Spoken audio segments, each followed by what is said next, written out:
The diplomatic cruiser Horizon Drift descended slowly through the shimmering upper atmosphere of Sovan Prime, its hull glowing faintly as it passed through layers of ionized clouds. Eli Marsh watched the planet unfold beneath him through the wide observation window and tried to look like a man who belonged here. He did not. To be fair, Eli rarely looked like he belonged anywhere involving royalty, alien civilizations, or diplomatic ceremonies that required formal robes with 17 unnecessary clasps. He tugged gently at one of the clasps now. It immediately snapped loose and drifted toward the ceiling in the ship's low gravity. "Perfect," Eli muttered. A small service drone zipped over, caught the floating clasp, and politely reattached it before buzzing away like a disapproving insect. Sovan Prime was beautiful in a way that made Eli suspicious. Entire cities shimmered beneath the clouds like carved crystal gardens, glowing softly with pale blue energy lines that flowed through streets and towers. Circular platforms drifted slowly above the cities, connected by elegant bridges of light. Everything looked carefully arranged, as if the entire planet had been designed by someone who believed chaos was a personal insult. Eli adjusted his collar and tried to calm the quiet, nervous energy sitting in his stomach. He had negotiated trade agreements on mining colonies where the ground occasionally exploded. He had once spent 3 days explaining Earth currency to a species that believed shiny rocks were a form of personal insult. But this assignment was different.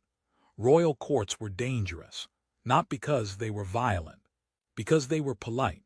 A soft voice spoke from the translator disc attached to his collar. "Ambassador Marsh," it said in calm tones, "we will arrive at the Royal Reception Hall in approximately 4 minutes. Please remember that Sovan etiquette values composed gestures and calm speech." Eli nodded thoughtfully. "Excellent," he said. Then he quietly whispered, "I am doomed." The landing platform emerged from the clouds like a floating mirror. Tall figures were already waiting in graceful lines, their long ears slightly angled as they spoke quietly among themselves. The Sovans were strikingly similar to humans in appearance, though their movements carried a quiet precision that made Eli suddenly aware of how much humans shuffled. As the ship touched down, the ramp unfolded with ceremonial slowness. Eli stepped onto Sovan Prime.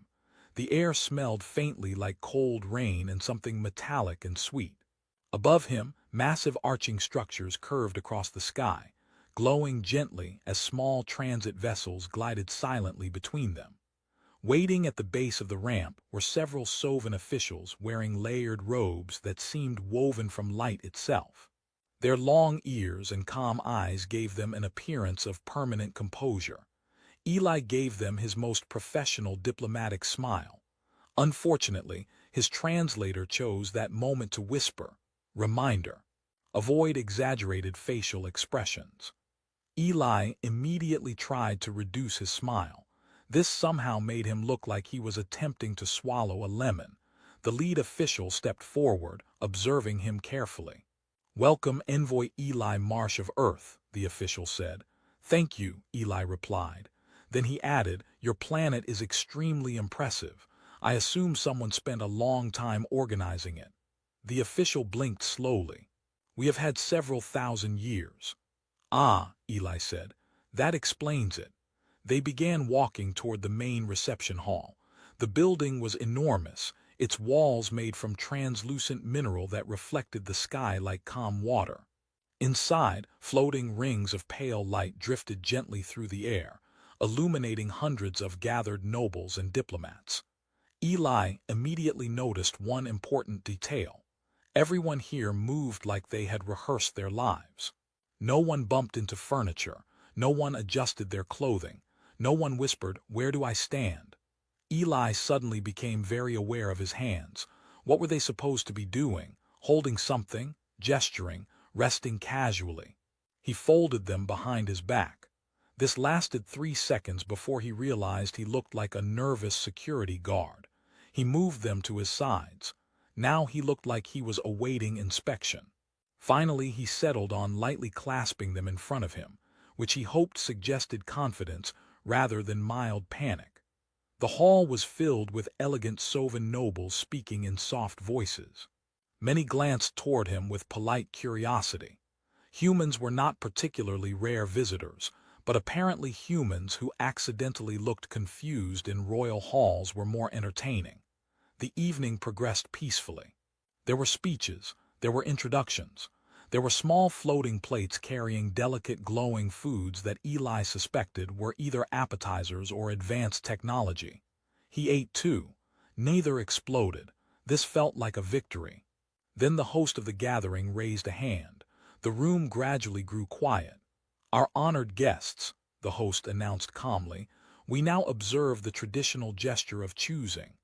Eli leaned slightly toward the translator disc. "Translator," he whispered, "what does that mean?" The disc paused briefly. "A symbolic cultural participation ritual," it explained. "Ah," Eli said quietly, "that sounds harmless." Across the vast hall, nobles began calmly gesturing toward various individuals in the crowd. It looked almost casual, like people politely acknowledging one another. Eli realized people were beginning to look at him, waiting. Apparently guests were expected to participate. Eli scanned the room quickly. Hundreds of elegant alien nobles, calm faces, graceful posture, and absolutely no instructions. "Okay," Eli murmured to himself, "just pick someone. It's symbolic." He raised his hand and pointed. Somewhere toward the far end of the hall, the reaction was immediate. The entire room fell silent, utterly silent.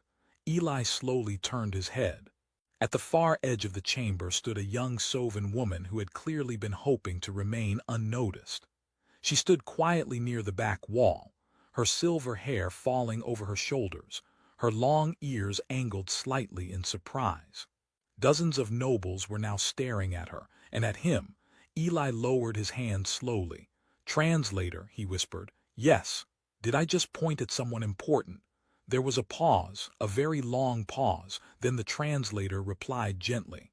"You have indicated Princess Sorina, third heir to the Sovan throne." Eli blinked.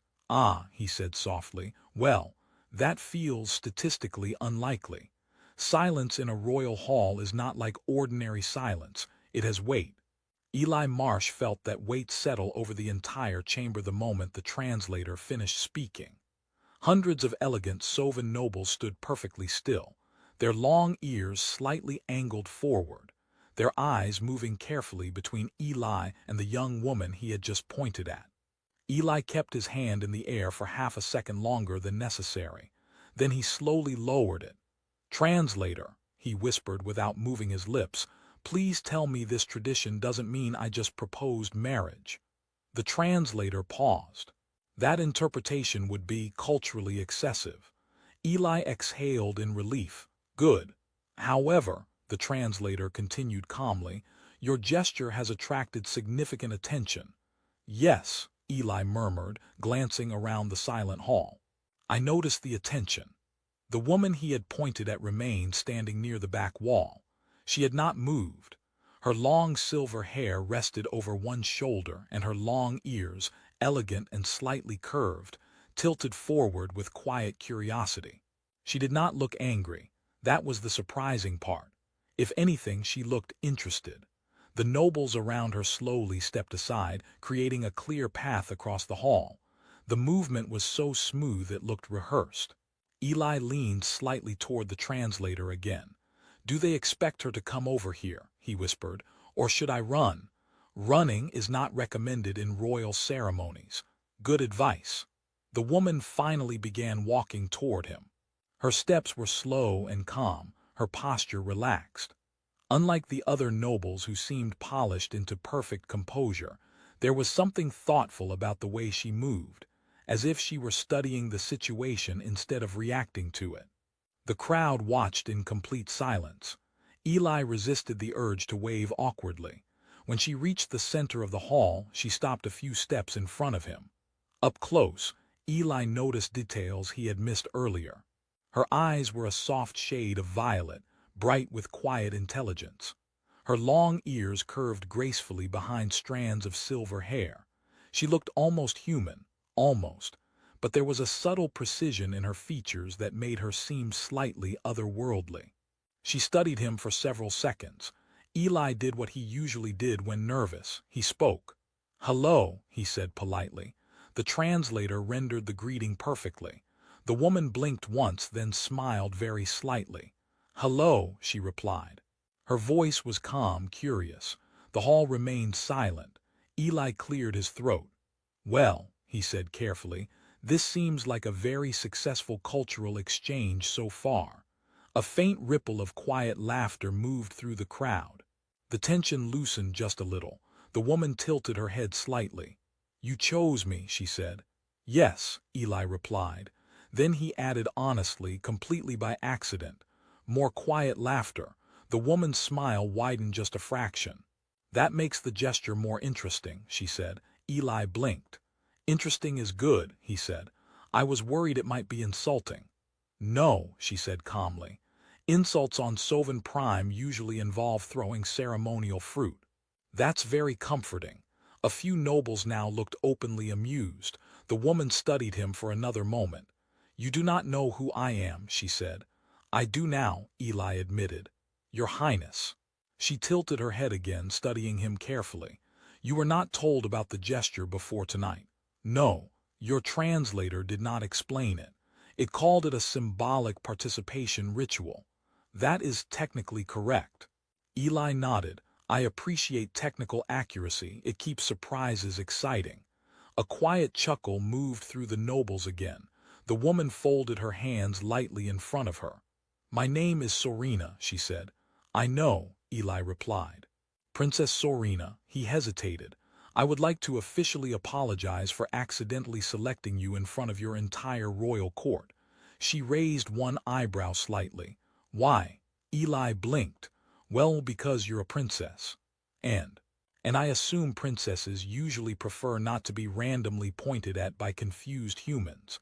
Another ripple of laughter passed through the room. Sorina looked thoughtful. "On the contrary," she said, "this is the most interesting thing that has happened at this ceremony." Eli nodded slowly. "I am strangely proud of that." Behind them, several nobles began whispering quietly. The tension that had filled the hall earlier was fading, replaced by curiosity. Sorina glanced briefly at the gathered court, then back at Eli. "The gesture you made has a traditional response," she said. Eli stiffened slightly. "That sounds dangerous." "It is not dangerous. That is exactly what dangerous traditions say." This time the laughter in the hall was louder.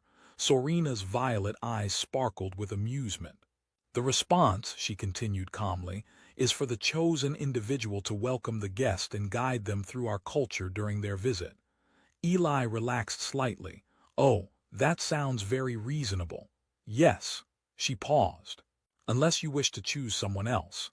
Eli shook his head immediately. "No, no more pointing." He glanced around the hall. "I feel like I have reached my pointing limit for the evening." Sorina studied him carefully. "You are very unusual for a diplomat." Eli sighed. "I hear that a lot." She considered this. Then she said, "Very well." She turned slightly toward the watching court. "The gesture has been made," she announced calmly, "and I accept the role." A murmur spread through the nobles. Eli leaned toward the translator again. "What role did she just accept?" The translator replied calmly, "She will personally guide your cultural visit on Soven Prime." Eli looked back at Sorina.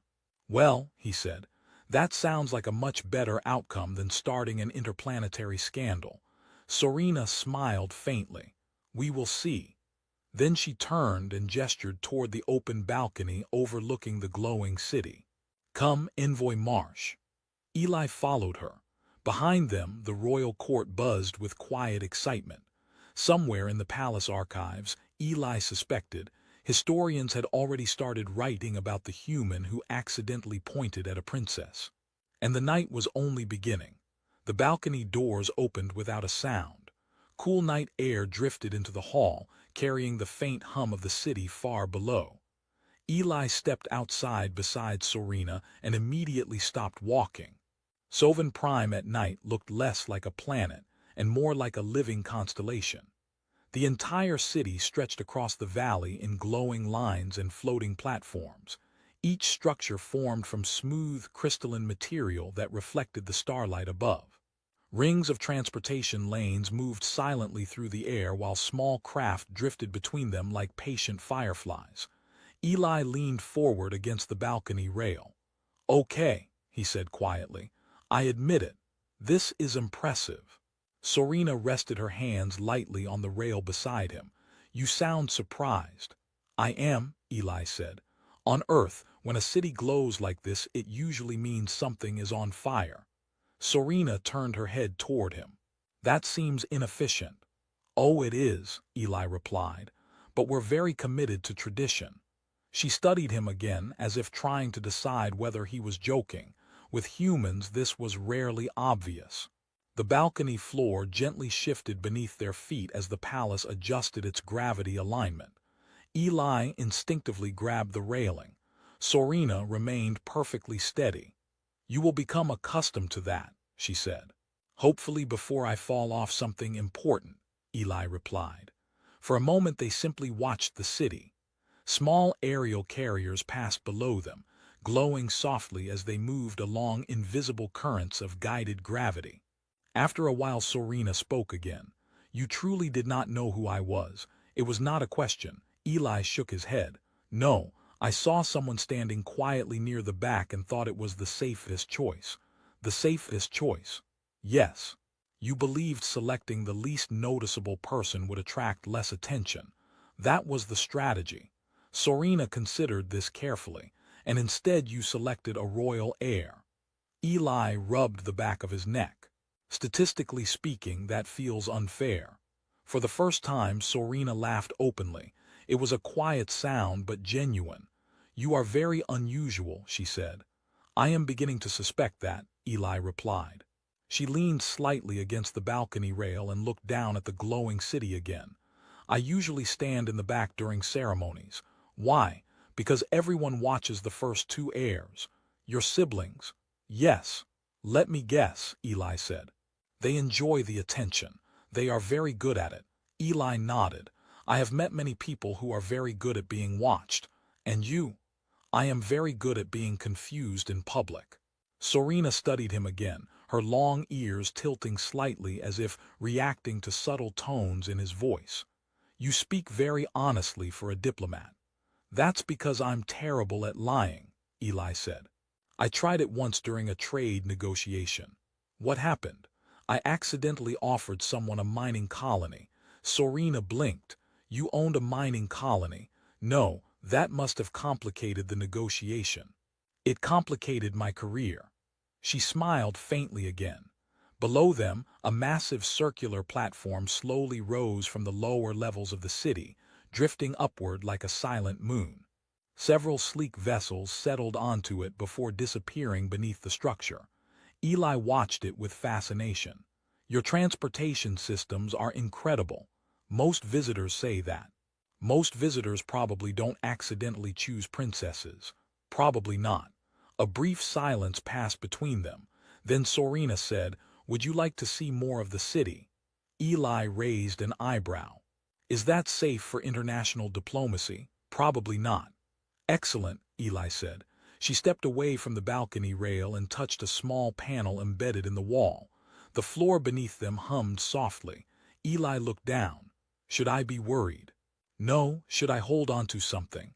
"You may hold onto your balance." The floor shifted, not downward, sideways.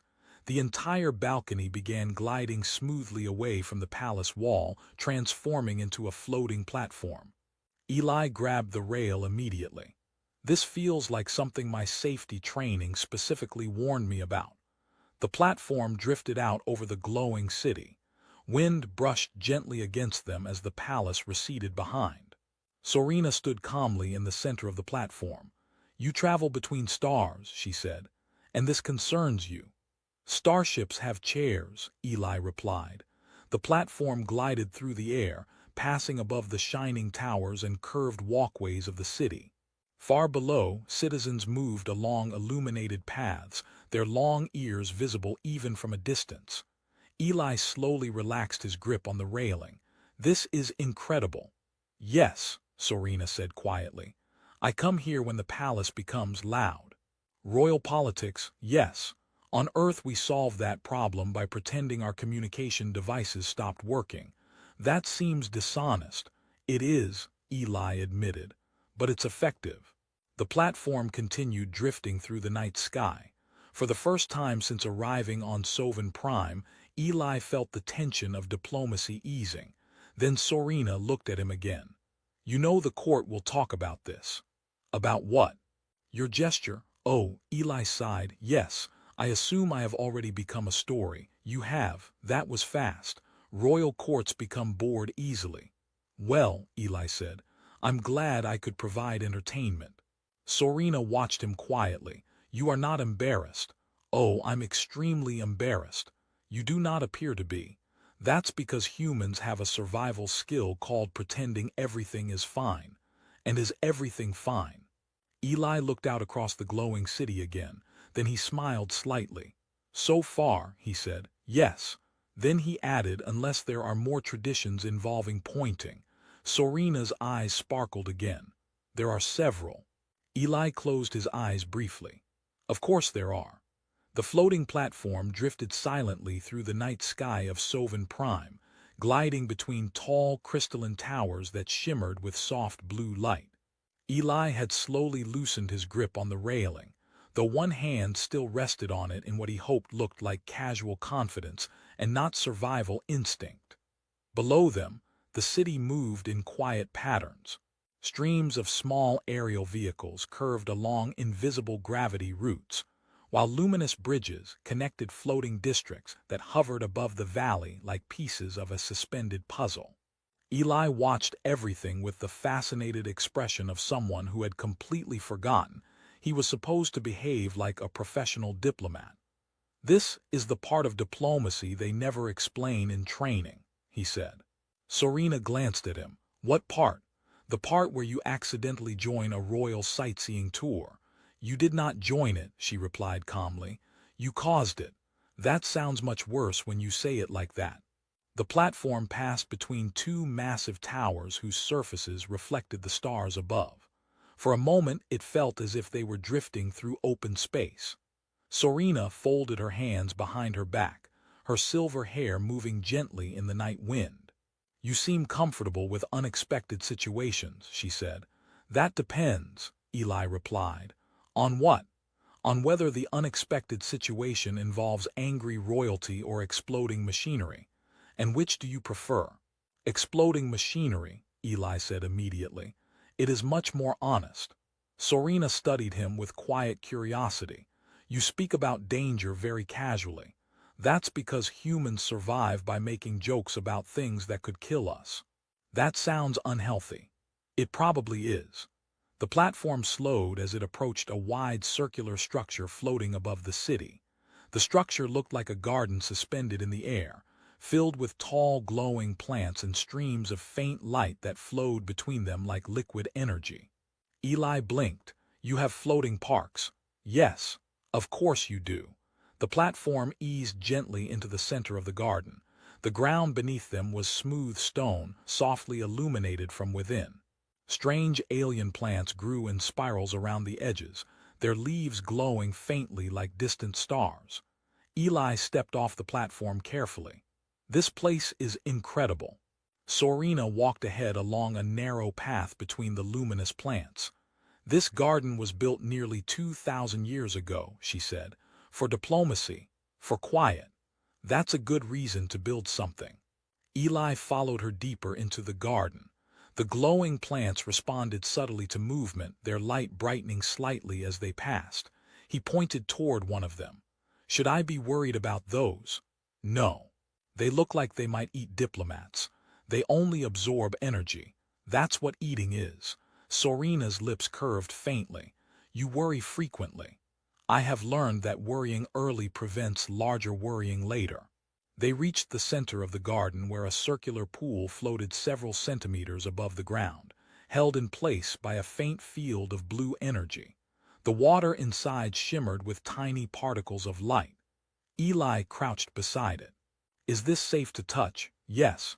Are you absolutely sure? Yes. He dipped his fingers into the water. The glowing particles immediately gathered around his hand like curious insects. Eli froze. Oh, that's new. Sorina knelt beside him. They are bioluminal microcells. That sounds expensive. They react to neural energy. So they're reading my thoughts. No. Eli stared at the glowing particles around his hand. That's good, he said. Because right now my thoughts are mostly about not falling into floating gardens. Sorina watched the lights swirl around his fingers. They are responding strongly. Is that good? It means your neural patterns are very active. Eli smiled slightly. My teacher said the opposite. She looked at him with amusement. You joke often.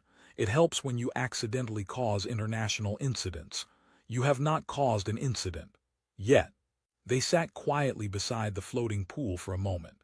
Above them the stars were unusually bright. Sovan Prime's orbit placed it near a dense star cluster, and the sky shimmered with distant light. Sorina looked up. When I was younger, she said, I came here to study the stars. Did you want to be an astronomer? Yes. What happened? I was born into a royal family. That seems like a career obstacle. It changes certain expectations. Eli leaned back on his hands. On Earth we have a similar problem. What problem? People expecting you to behave like an adult. She tilted her head. And you do not. I try very hard not to. Sorina laughed softly again. The sound echoed faintly across the quiet garden. You are very different from the diplomats who usually visit, she said. Better or worse? I have not decided. That feels fair. A faint humming sound echoed through the garden as another floating platform approached from the distance. Eli glanced toward it. Is that someone coming to tell us I broke another tradition? No. How sure are you? Very. That's what everyone says before bad news. The platform passed quietly above the garden and continued across the city. Eli relaxed again. He looked at Sorina. You know the court is going to talk about this for weeks. They already are. Do you mind? She considered the question. No, that surprises me. Why? Because most royalty I've met hates unexpected attention. She looked back toward the distant palace towers. I have spent most of my life trying not to be noticed, she said. And now? She glanced at him again, her violet eyes thoughtful. Now something unusual has happened. Eli raised an eyebrow. You mean me pointing at the wrong person? Yes. He nodded slowly. Well, he said, I apologize again for that. Sorina shook her head. You misunderstand. How? You did not point at the wrong person. Eli blinked. Oh, he thought about that for a moment. Then he sighed. That somehow feels more complicated. Morning on Sovan Prime did not begin with sunlight. It began with the city gently rearranging itself. Eli Marsh woke to the soft hum of shifting gravity fields and the quiet movement of distant platforms gliding through the air outside his guest quarters. The room's walls were made from a translucent crystal that slowly brightened with the rising glow of the planet's upper atmosphere. For several seconds Eli lay still, staring at the ceiling. Then he sat up abruptly. Right, he muttered. Alien planet, royal palace, accidentally selected a princess. He rubbed his face. Yes, still happening. A soft chime sounded near the door. Eli froze. He glanced down at himself.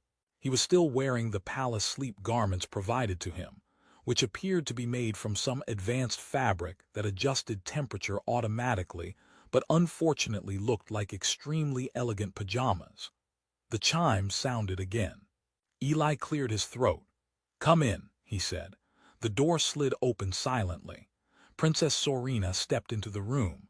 She looked completely composed, already dressed in a layered silver robe with delicate geometric patterns woven into the fabric. Her long ears angled slightly forward when she saw Eli sitting on the edge of the bed. She paused. Eli blinked. Well, he said, this is slightly less formal than our last meeting.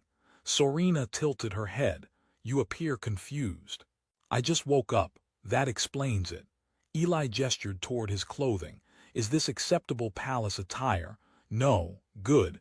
I was worried I might accidentally start another tradition. Sorina's lips curved faintly. I would not recommend it. Eli stood and stretched carefully. What time is it? Mid-cycle. That does not help me. It is equivalent to your early morning. Ah, he walked toward the window. Outside, the sky glowed softly with a pale violet light while streams of aerial traffic moved gracefully between the towers of the city. Sorina stepped beside him. I thought you might wish to see something today. That sounds dangerous. It is educational. That sounds worse. She ignored this. There is a research observatory in orbit above the planet, she said. Eli blinked. You have orbital laboratories. Yes, of course you do. We study stellar patterns and deep space signals. That sounds very advanced. It is. Eli crossed his arms thoughtfully. And you want to take the human who accidentally pointed at you there. Yes. That feels like a poor decision. Sorina studied him. You are curious. That is true. And you are not afraid of space travel. I work in diplomacy, Eli said. Fear stopped being useful years ago. Then you will come. Eli hesitated. Before I agree, he said carefully, I have one question. What question? Will anyone there ask me to point at anything? Sorina laughed quietly. No, excellent. He nodded. I accept this mission. Sorina stepped toward the center of the room and activated a small device on her wrist. A holographic display expanded into the air between them, showing a rotating image of a massive orbital structure floating above the planet. The station looked enormous, several circular rings connected by long support arms that glowed faintly with energy fields. Eli leaned closer. That thing is huge. Yes. How many scientists work there? Approximately 3,000. That's more people than my last trade conference. She gestured to the display. We will take a short orbital shuttle. Eli studied the structure again. You realize, he said slowly, that humans sometimes get very nervous around advanced alien technology. Sorina raised an eyebrow. Why? Because we assume we are going to break it. You will not break the observatory. You sound confident. I am. That worries me. Sorina deactivated the hologram. We will leave in 1 hour. Eli nodded. Good. Then he paused. Wait. Sorina looked at him. What? You said 3,000 scientists. Yes. Eli sighed. Then I have a second question. What question? Have they already heard about the pointing incident? Sorina did not answer immediately. Instead, she gave him a very calm smile. Eli stared at her. Oh no, he said. They have heard about it. Yes. How? The Royal Communication Network. Eli rubbed his face again. So the entire planet knows. Not the entire planet. That is comforting. Only the major institutions. That is still most of the planet. Sorina walked toward the door. They are curious to meet you. Of course they are. He followed her toward the exit. Princess. Yes. If one of them asks why I pointed at you, yes. Eli shrugged. I'm going to tell them I slipped. Sorina glanced back at him. That would be a lie. I know. She tilted her head. You said you were bad at lying. I am? He sighed. That's why this story keeps getting worse. The orbital shuttle lifted from the palace launch platform with barely a sound. Eli sat in the passenger seat, gripping the armrest with quiet determination while trying very hard to look like someone who traveled between planets every afternoon. Outside the window, Sovan Prime slowly curved beneath them, its glowing cities and floating districts forming delicate patterns across the surface. Eli exhaled slowly. Okay, he said. This part I actually like. Sorina sat across from him, perfectly relaxed as the shuttle rose through the upper atmosphere. You travel through space often, she said. Yes. Yet you hold the seat like it might escape. That is called precaution. The shuttle passed through the final layer of cloud, and the stars opened around them. Sovan Prime now floated below like a vast sphere of soft blue light. Eli leaned forward in his seat. Every time I see this, he said quietly, it still feels unreal. The stars, no, the fact that humans somehow managed to reach them. Sorina studied him. You speak as if that was unlikely. We're not exactly known for careful planning, Eli said. What are humans known for? Eli thought about that. Improvising solutions after the problem has already exploded. That seems inefficient. It's a proud tradition. The shuttle glided smoothly toward the orbital observatory ahead. Up close, the station was even larger than the hologram had suggested. Three massive rings rotated slowly around a central core, while long metallic structures extended outward like the arms of a mechanical starfish. Thousands of windows glowed softly across the surface. Eli stared at it. That is not a research station. It is. That is a floating city. Some scientists say the same thing. The shuttle approached a circular docking port along the outer ring. Blue energy fields flickered briefly as the shuttle passed through the station's protective shield. A soft vibration passed through the cabin as the shuttle connected with the docking platform. The doors opened. Eli stood carefully. So, he said, 3,000 scientists. Yes, curious scientists. Yes, and all of them know I accidentally selected a princess. That is correct. Eli sighed deeply. This is going to be a long day. They stepped into the docking corridor. The station interior was vast. Transparent walls revealed enormous laboratories filled with glowing equipment, floating holographic displays, and strange rotating instruments that hummed softly with energy. Several Sovan scientists were already waiting near the entrance platform. They all turned when Eli and Serena approached, their long ears angled forward with obvious interest. Eli leaned slightly toward Serena. They're staring. Yes. They're really staring. Yes. Is that curiosity or judgment? Mostly curiosity. That is slightly better. One of the scientists stepped forward. He was older than the others, his silver hair tied behind his head and his long ears marked with thin ceremonial bands. Princess Serena, he said respectfully, you honor our observatory. Serena inclined her head. Director Haven. The scientist then looked at Eli very carefully. This must be Envoy Marsh. Eli gave a small wave. Hello. Haven studied him. You are the human who made the gesture. Yes. I did not realize it would travel this far this quickly. Information moves very efficiently through royal communication networks. I am learning that. The surrounding scientists were whispering quietly now. Eli heard one of them say something in Sovan that the translator immediately converted. He looks normal. Eli pointed at the scientist.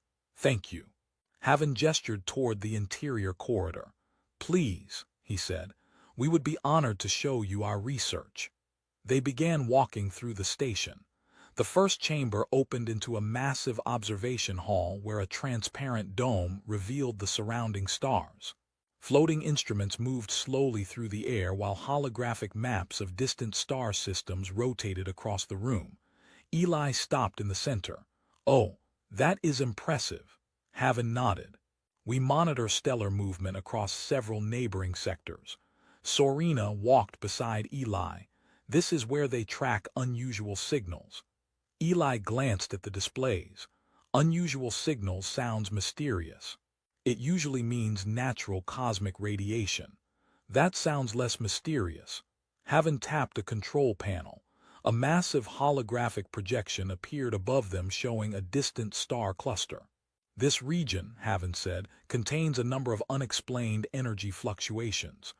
Eli stared at the map, unexplained as in interesting, yes, or unexplained as in dangerous, possibly both. Eli folded his arms thoughtfully. That sounds exactly like something humans would fly directly toward. Serena looked at him. You would? Absolutely. Why? Because curiosity is stronger than good judgment. One of the younger scientists spoke from behind them. That explains the pointing gesture. The room filled with quiet laughter. Eli sighed. Yes, I suspect that story will follow me forever. Haven observed him carefully. Curiosity is valuable, he said. It leads to discovery. Eli nodded slowly. True.